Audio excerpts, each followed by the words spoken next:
Assalamualaikum warahmatullahi wabarakatuh. Saya Dr. Cynthia Tiara Putri dari Fakultas Kedokteran Universitas Sriwijaya Palembang akan mempresentasikan penelitian saya yang berjudul Manifestasi Gejala Klinis dan Terapi Farmakologis Penyakit Parkinson, sebuah studi deskriptif pada pasien rawat jalan dan rawat inap di RSUP Dr. Muhammad Husin Palembang.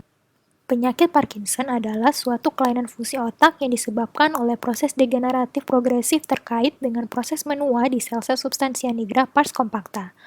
Penyakit Parkinson umumnya mulai muncul pada usia 45 tahun sampai 70 tahun, puncaknya pada usia 60 tahun. Penyakit ini lebih sering terjadi pada pria dibandingkan wanita dengan perbandingan kurang dari setengah. Gejala penyakit Parkinson ditandai dengan 4 gejala motorik utama, yaitu tremor, rigiditas, akinesia atau bradykinesia, dan instabilitas postural. Obat-obat penyakit Parkinson terdiri dari beberapa golongan. Pertama adalah L-Dopa, kedua adalah agonis dopamin, lalu ada amantadin, antikolinergik, penghambat COMT atau katekol O metiltransferase, dan penghambat MAOB. Berdasarkan algoritma manajemen terapi penyakit Parkinson, apabila pasien berusia di bawah atau sama dengan 60 tahun, maka akan diberikan terapi pilihan agonis dopamin, kombinasi agonis dopamin plus levodopa, dosis kecil, atau dosis konservatif levodopa.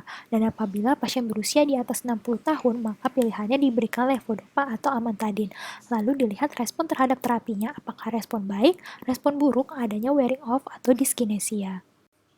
Penelitian ini menggunakan metode deskriptif observasional berdasarkan data sekunder rekam medis di RSUP Dr. Muhammad Husin Palembang.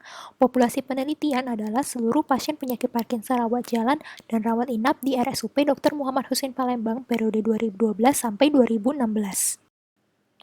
Didapatkan hasil jumlah pasien pada periode Januari 2012 sampai Juni 2016 adalah 102 pasien. Akan tetapi, dokumen rekam medis tahun 2012 sampai 2013 tidak dapat diambil karena dokumen tersebut sudah dipisahkan, sehingga hanya 51 sampel dari periode Januari 2014 sampai Juni 2016 yang dapat diteliti. Dari 51 pasien penyakit Parkinson, gejala terbanyak atau 84,3% adalah tremor yang muncul pada 43 pasien, diikuti berturut-turut oleh rigiditas sebesar 58,8%, bradykinesia 47,1%, dan gejala non-motorik 23,5%. Gejala paling sedikit yang dialami pasien adalah instabilitas postural, yaitu hanya sebesar 19,6% yang dialami oleh 10 pasien. Untuk data terapi farmakologis penyakit Parkinson, dari 51 pasien, 42 pasien diberikan terapi antikolinergik, yaitu 82,4%, diikuti levodopa dan agonis dopamin. Untuk kombinasi terbanyak yang digunakan sebagai terapi adalah kombinasi antara levodopa, agonis dopamin, dan antikolinergik, yaitu 39,2%, diikuti kombinasi levodopa dan antikolinergik saja. Tampak bahwa 31 pasien atau 60,8% mendapatkan terapi sesuai dengan algoritma manajemen terapi, dan yang tidak sesuai sebanyak 20 pasien atau 39,2%. Hasil penelitian ini sesuai dengan teori yang mengatakan tremor merupakan gejala terbanyak yang muncul pada penderita penyakit Parkinson, diikuti rigiditas dan bradykinesia.